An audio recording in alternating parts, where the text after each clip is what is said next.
क्या आपने कभी भगवान के सामने रोकर अपने मन की बात कही है? क्या आपको पता है इसका असर आपके जीवन पर कैसा होता है? क्या आपने कभी ऐसा महसूस किया है कि सारी दुनिया आपके खिलाफ हो गई है, हर कोशिश बेकार जाती है और आप अंदर से टूट चुके होते हैं? ऐसे में क्या आपने कभी भगवान के सामने बैठकर अपनी सारी परेशानियों को बिन बोले सिर्फ आंसुओं के जरिए बयान किया है? कहते हैं जब हम अपने मन की बात भगवान को बता, खासकर रोते हुए, तो वह रोना सिर्फ आंसू नहीं होते, वह प्रार्थना बन जाते हैं। और यही प्रार्थना हमारी जिंदगी को बदलने की ताकत रखती है। रामू की कहानी ऐसी ही है, जिसे सुनकर आपका दिल पिघल जाएगा और आप ये महसूस करेंगे कि भगवान के सामने रोना कितना शक्तिशाली हो सकता है। रामू एक साधारण किसान था जो अपने छोटे से गांव में अपनी पत्नी और 2 बच्चों के साथ रहता था। उसकी जिंदगी रोज की कठिनाइयों से भरी हुई थी। सुबह से लेकर रात तक वह अपने खेतों में मेहनत करता, लेकिन किस्मत जैसे उस पर मेहरबान होने का नाम ही नहीं ले रही थी। कभी बारिश वक्त पर नहीं होती तो कभी कीड़े उसकी फसल बर्बाद कर देते। गांव के लोग अक्सर कहते, रामू लगता है भगवान भी तुझसे नाराज हैं। लेकिन रामू ने हमेशा भगवान पर विश्वास बनाए रखा। वो हर सुबह मंदिर जाता और भगवान के सामने हाथ जोड़कर खड़ा हो जाता, पर आज हालात ऐसे थे कि वह खुद को संभाल नहीं पा रहा था। उसकी फसल फिर से बर्बाद हो गई थी और घर में खाने के लिए एक दाना भी नहीं बचा था। उस रात उसके घर में चूल्हा नहीं चला। बच्चों ने भूख से बिलखते हुए पूछा, बाबा खाना कब मिलेगा? रामू की आंखें भर आई। उसने कुछ नहीं कहा और चुपचाप बाहर निकल गया। उसकी पत्नी ने पीछे से आवाज दी, भगवान पर भरोसा रखो रामू, वह सब ठीक कर देंगे। लेकिन इस बार राम के मन में भी सवाल उठने लगे थे, क्या सच में भगवान है? अगर है तो वह मेरी सुनते क्यों नहीं?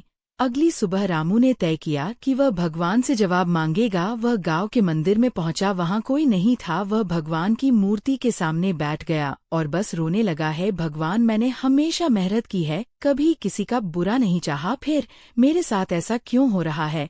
मेरे बच्चों को भूखा देखता हूँ तो मेरा दिल टूट जाता है। आप ही बताइए मैं क्या करूँ? रामू के आंसू रुकने का नाम ही नहीं ले रहे थे। वह पहली बार अपने सारे दर्द और असफलताओं को भगवान के सामने रख रहा था। उसे नहीं पता था कि वह कितना वक्त वहां बैठा रहा, लेकिन जब वह उठा तो उसके दिल में एक अजीब सी शांति थी। ऐसा लगा जैसे उसने अपना सारा बोझ भगवान को सौंप दिया हो। उस दिन रामू ने एक नई शुरुआत करने की ठानी। उसने सोचा, भगवान ने मेरी बात सुनी हो या ना सुनी हो, लेकिन मैं कोशिश करना नहीं छोड़ूंगा। वह अपने खेतों में गया और दोबारा मेहनत शुरू कर दी। कुछ हफ्तों बाद गांव में अचानक मौसम बदलने लगा, बारिश हुई और रामू की फसल इस बार इतनी अच्छी हुई कि उसने न सिर्फ अपने कर्ज चुकाए बल्कि अपने बच्चों के लिए नए कपड़े और किताबें भी खरीदी। गांव के लोग ये देखकर हैरान थे। वह रामू से पूछने लगे, तुमने ऐसा क्या किया, तुम्हारी किस्मत अचानक बदल गई? रामू ने मुस्कुराते हुए कहा, मैंने भगवान के सामने रोकर अपनी सारी परेशानियां बता दी, शायद उन्होंने मेरी पुकार सुन ली। रामू की कहानी हमें ये सिखाती है कि भगवान के सामने रोना कमजोरी नहीं है, ये हमारी भक्ति और विश्वास का प्रतीक है। जब हम अपने दिल की बात भगवान के सामने रखते हैं तो वह न सिर्फ हमें सुनते हैं बल्कि हमें नई ऊर्जा और समाधान भी देते हैं। क्या आपने महसूस किया है कि जब आप दिल खोल कर रोते हैं तो ऐसा लगता है मानो आपके भीतर का सारा दर्द बहकर बाहर निकल गया हो? लेकिन क्या आपने ये सोचा है कि जब आप भगवान के सामने रोते हैं तो इसका असर सिर्फ आपके मन और आत्मा पर ही नहीं बल्कि आपके शरीर पर भी होता है? ये एक अद्भुत अनुभव है जिसे धर्म और विज्ञान दोनों ही अपने अपने तरीके से समझाते हैं। धर्म के दृष्टिकोण से भगवान के सामने रोने की ताक कई पौराणिक कथाओं और ग्रंथों में देखी गई है। महाभारत का वह प्रसिद्ध दृश्य याद कीजिए जब द्रौपदी अपने सम्मान को बचाने के लिए भगवान कृष्ण को पुकारती है दुर्योधन के दरबार में, जब उसकी लाज खतरे में थी और कोई उसकी मदद के लिए आगे नहीं आया, तब उसने अपने दोनों हाथ उठाकर कहा, हे गोविंद, हे माधव, मेरी रक्षा करो। द्रौपदी के आंसुओं में सिर्फ दर्द नहीं था बल्कि भगवान के प्रति टूट विश्वास भी था, और जैसे ही वह पुकारती है भगवान कृष्ण चमत्कारिक ढंग से उसकी रक्षा करते हैं। ये सिर्फ एक कहानी नहीं बल्कि इस बात का प्रमाण है कि जब हम भगवान के सामने सच्चे मन से रोते हैं तो वह हमारी मदद के लिए अवश्य आते हैं। रामायण में भी ऐसी कई घटनाएं देखने को मिलती हैं जब माता सीता लंका में अशोक वाटिका में बंद थी तो उन्होंने भगवान राम से प्रार्थना की। उनके आंसुओं में उनकी भक्ति और विश्वास झलकता था। वह अकेली थी पर उन्होंने हार नहीं मानी। अपने आंसुओं के जरिए उन्होंने भगवान से जुड़ने का रास्ता बनाया और यही आंसू उनके लिए साहस का कारण बने। भगवान के सामने रोने की ये शक्ति सिर्फ कथाओं तक सीमित नहीं है, ये हमारे जीवन में भी उतनी ही प्रभावी है। अब विज्ञान के दृष्टिकोण से इसे समझे। जब आप रोते हैं, खासकर भावनात्मक आंसू, तो आपका शरीर कई सकारात्मक बदलाव में महसूस करता है। रोने के दौरान आपके शरीर में ऑक्सीटोसिन और एंडोर्फिन जैसे हार्मोन रिलीज होते हैं। यह हार्मोन आपके तनाव को कम करते हैं और आपको शांत करते हैं। यह बिल्कुल वैसा ही है जैसे कोई आपके कंधे पर हाथ रखकर कहे सब ठीक हो जाएगा। वैज्ञानिकों का कहना है कि रोने से आपके शरीर का नर्वस सिस्टम संतुलित होता है। जब आप गहरी भावनाओं के साथ रोते हैं तो ये आपके दिल और दिमाग पर जमा हुए बोझ को हल्का करता है। यह आपकी सांसों को धीमा करता है, जिससे आपका दिमाग शांत हो जाता है। इसके अलावा रोने के दौरान शरीर से कोर्टिसोल, स्ट्रेस हार्मोन का स्तर भी कम होता है। इसका मतलब है कि रोने से न केवल आपका मन हल्का होता है बल्कि ये आपके शारीरिक स्वास्थ्य के लिए भी फायदेमंद है। धर्म और विज्ञान दोनों ही इस बात पर सहमति जताते हैं कि भगवान के सामने रोने का असर आपके पूरे अस्तित्व पर होता है। जब आप रोते हैं तो आप खुद को पूरी तरह भगवान के सामने समर्पित कर देते हैं। ये समर्पण आपके भीतर की सारी नकारात्मक ऊर्जा को बाहर निकालता है और उसकी जगह सकारात्मकता भर देता है। मान लीजिए आप एक खाली बर्तन है जो दर्द और पीड़ा से भरा हुआ है। जब आप भगवान के सामने रोते हैं तो ये बर्तन धीरे धीरे खाली हो जाता है और फिर उसमें नई उम्मीद, नया विश्वास और नई ऊर्जा भर जाती है। धर्म और विज्ञान का ये मेल हमें ये सिखाता है कि भगवान के सामने रोने का मतलब कमजोर होना नहीं है, यह उस शक्ति को पहचानने का तरीका है जो हमारे भीतर छिपी हुई है। जब हम रोते हैं तो यह भगवान से जुड़ने का सबसे शुद्ध तरीका बन जाता है। रामू की कहानी को याद करें। जब उसने भगवान के सामने रोते हुए अपनी तकलीफें बयां की थी तो उसे अपने भीतर एक नई ऊर्जा महसूस हुई थी। यही ऊर्जा उसे उस कठिन समय से बाहर निकालने में मदद करती है। भगवान के सामने रोने का महत्व सिर्फ भावनाओं तक सीमित नहीं है, यह एक प्रक्रिया है जो आपके शरीर, मन और आत्मा को संतुलित करती है। यह आपको उस शक्ति से जोड़ती है जो न केवल आपके दर्द को सुनती है बल्कि उसे दूर करने का रास्ता भी दिखाती है। नीता की कहानी वहां से शुरू होती है जहां से हर माँ की सबसे बड़ी परीक्षा शुरू होती है, अपने बच्चे को दर्द में देखना। नीता एक साथ साधारण गृहिणी थी, लेकिन उसकी दुनिया उसकी 6 साल की बेटी पायल के इर्द गिर्द घूमती थी। पायल उसकी खुशियों का केंद्र थी, उसकी मुस्कान से घर रोशन होता था। लेकिन जीवन हमेशा सरल नहीं होता। एक दिन पायल अचानक बुखार से कांपने लगी। नीता ने इसे सामान्य बुखार समझकर घर पर ही इलाज शुरू कर दिया, लेकिन दिन बीतते गए और पायल की हालत सुधरने के बजाय बिगड़ती चली गई। हर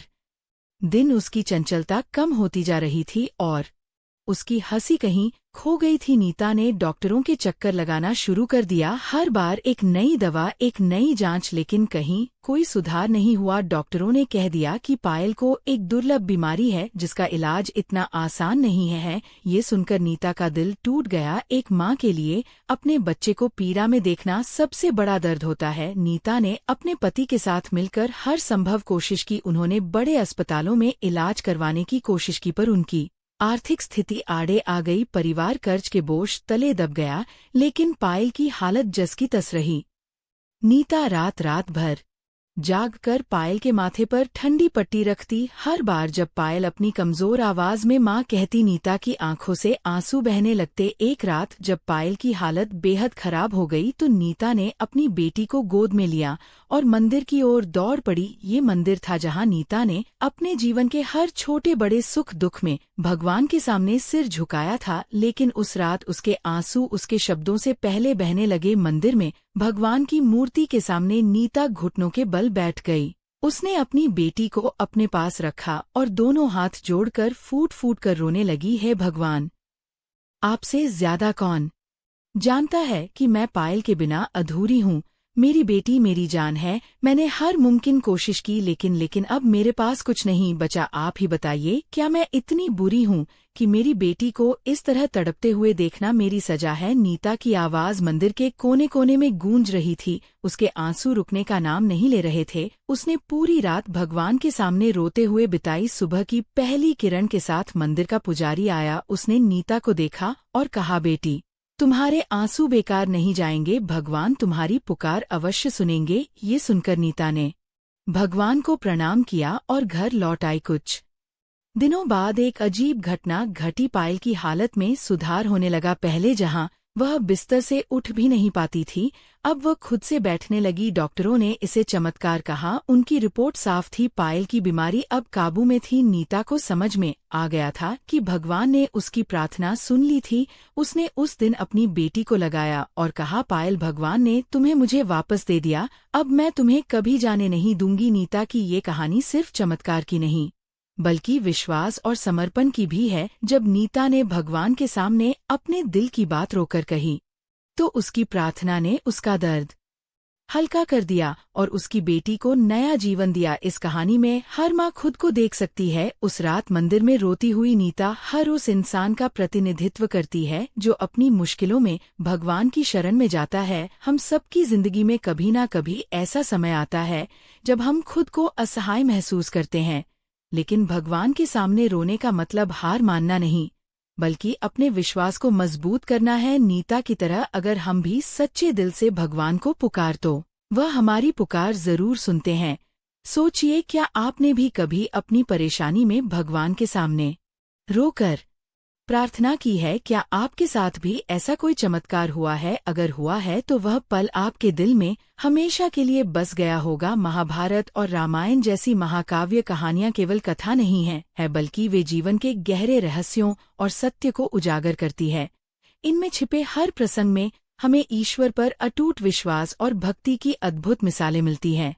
ये कथाएं ये साबित करती हैं कि भगवान के सामने सच्चे दिल से बहाए गए आंसू कभी व्यर्थ नहीं जाते। आइए इन प्राचीन कहानियों के माध्यम से समझते हैं कि भगवान के सामने रोने का क्या अर्थ है और इसका हमारे जीवन पर कैसा प्रभाव पड़ता है। हनुमान जी की कथा उस समय की है जब भगवान राम ने उन्हें माता सीता का पता लगाने के लिए भेजा था। हनुमान जी का आत्मविश्वास और भक्ति अड़ग थी, लेकिन लंका पहुंचने पर एक पल ऐसा आया जब वे खुद को असफल महसूस करने लगे। जब उन्होंने लंका का हर कोना छान मारा लेकिन माता सीता का कोई अता पता नहीं चला तो वे उदास हो गए। उस समय हनुमान जी ने भगवान राम को याद करते हुए कहा, है प्रभु, मैंने अपनी पूरी शक्ति लगा दी लेकिन फिर भी मैं माता सीता को ढूंढ नहीं पा रहा हूँ।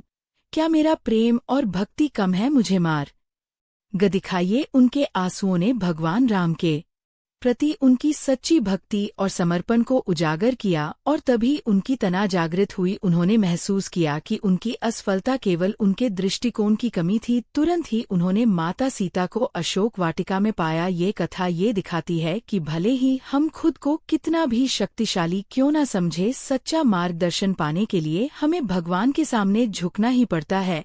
अब हम महाभारत की उस घटना पर आते हैं जो हर किसी को झकझोर देती है, द्रौपदी का चीर हरण। ये वह क्षण था जब द्रौपदी के सम्मान पर आंच आई। सभा में बैठे सभी योद्धा मख थे और द्रौपदी को अपनी लाज बचाने का कोई सहारा नहीं दिख रहा था। उस क्षण उसने भगवान कृष्ण को पुकारा, हे गोविंद, हे माधव, यदि आप मेरे सखा हैं तो मेरी रक्षा कीजिए, मैं असहाय हूँ, मेरी लाज आपके हाथों में है। उसकी प्रार्थना में जो पीड़ा और सच्चाई थी वह भगवान तक पहुँच गई। कृष्ण ने तुरंत उसकी रक्षा के लिए चीर को इतना बढ़ा दिया कि दुर्योधन और दुशासन अपनी पूरी ताकत लगाने के बावजूद द्रौपदी को अपमानित नहीं कर सके। ये कथा हमें सिखाती है कि जब हम अपनी असहाय को भगवान के सामने स्वीकार करते हैं और सच्चे दिल से उन्हें पुकारते हैं तो वे हमारी रक्षा करने के लिए अवश्य आते हैं। श्रीमद् भागवत में उद्धव और श्री कृष्ण की बातचीत भी इसी भावना को उजागर करती है। उद्धव भगवान के घनिष्ठ मित्र थे, लेकिन जब उन्होंने देखा कि वृंदावन के गो और गोपियां कृष्ण के विरह में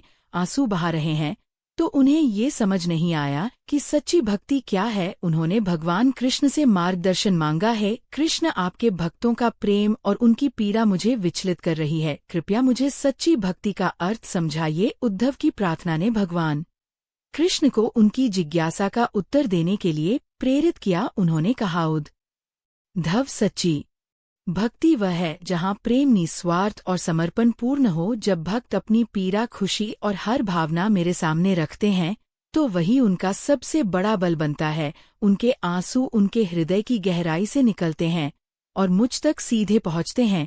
इन कथाओं में भावनात्मक गहराई है। जब हनुमान जी अपने प्रभु राम के सामने रोते हैं, या द्रौपदी कृष्ण को पुकारती है, या उद्धव कृष्ण से ज्ञान मांगते हैं, इन सभी में एक समान तत्व है, सच्चा विश्वास और समर्पण। भगवान के सामने रोने का अर्थ केवल आंसू बहाना नहीं है। यह उस क्षण को व्यक्त करता है जब हम अपनी आत्मा को पूर्ण रूप से भगवान के समक्ष खोल देते हैं। आंसू वह माध्यम है जो हमारे दिल की बात भगवान तक पहुंचाते हैं।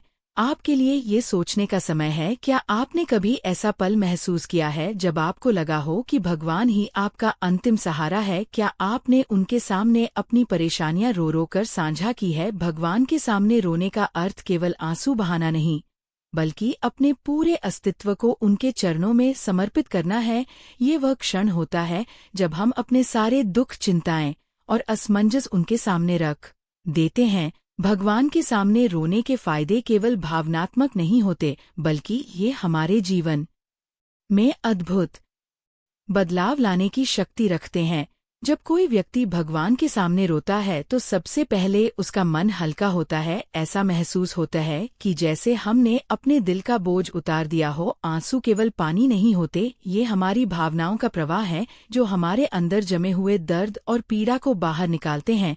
भगवान के सामने रोने से हमें सच्ची भक्ति का अनुभव होता है। ये वह पल होता है जब हमारा अहंकार पूरी तरह टूट जाता है। उस क्षण हम केवल भक्त होते हैं, ना कोई पद, ना कोई पहचान, केवल भगवान के समर्पित दास। ये सच्चा समर्पण हमें भगवान के और करीब ले जाता है। कठिन समय में रोकर भगवान से प्रार्थना करने से हमें साहस और ऊर्जा मिलती है। ये वही शक्ति है जो हमें हनुमान जी के उदाहरण में दिखती है। जब वे अशोक वाटिका में माता सीता को ढूंढने में असफल होते दिख रहे थे, तब भगवान राम का स्मरण कर उन्होंने अपनी शक्तियों को पहचाना। रोने से अहंकार का नाश होता है। हमारा अहंकार हमें भगवान से दूर करता है, लेकिन जब हम रोते हैं तो हमारा अहंकार टूट जाता है। यह अहंकार का नाश ही है जो हमें भगवान की कृपा पाने के योग्य बनाता है। सबसे महत्वपूर्ण बात यह है कि जब हम भगवान के सामने रोते हैं तो हम उनसे गहरे जुड़ाव को महसूस करते हैं। वह जुड़ाव हमें विश्वास दिलाता है कि भगवान हमारी हर पुकार सुनते हैं, चाहे समस्या कितनी भी बड़ी क्यों ना हो। जब हम उन्हें सच्चे दिल से पुकारते हैं तो वे हमारी मदद के लिए आते हैं। भगवान के सामने रोने से हमें समस्या का समाधान और नई राह मिलती है। कई बार जब जीवन में कोई दिशा नहीं दिखती तो ये सच्ची प्रार्थना हमारे रास्ते खोल देती है। ये हमें वह शक्ति देती है जिससे हम अपने कठिन समय को पार कर पाते हैं। यह केवल पुरानी कथाओं तक सीमित नहीं है। आज भी ऐसे अनगिनत लोग हैं जिन्होंने भगवान के सामने रोकर अपनी परेशानियों का समाधान पाया है। ये उनके जीवन में चमत्कारी बदलाव लाता है। सोचिए, क्या आपने कभी भगवान के सामने रोकर अपनी तकलीफें साझा की हैं? अगर हाँ, तो क्या आपको उनके उत्तर मिले? क्या आपने अपने जीवन में कोई बदलाव महसूस किया? यदि हाँ, तो इसे अपने तक सीमित ना रखें। अपनी कहानियां दूसरों के साथ साझा करें। हो सकता है कि आपकी कहानी किसी और को भी भगवान पर विश्वास करने की प्रेरणा दे। याद रखें, भगवान के सामने रोना कोई कमजोरी नहीं है, ये तो सच्ची भक्ति और विश्वास का प्रतीक है। भगवान आपके आंसुओं को भी सुनते हैं, क्योंकि वे आपके दिल की पुकार का हिस्सा होते हैं। को कोई चमत्कारी अनुभव हुआ है तो हमें कमेंट्स में बताएं। हो सकता है आपकी कहानी भी किसी के जीवन में रोशनी बन जाए।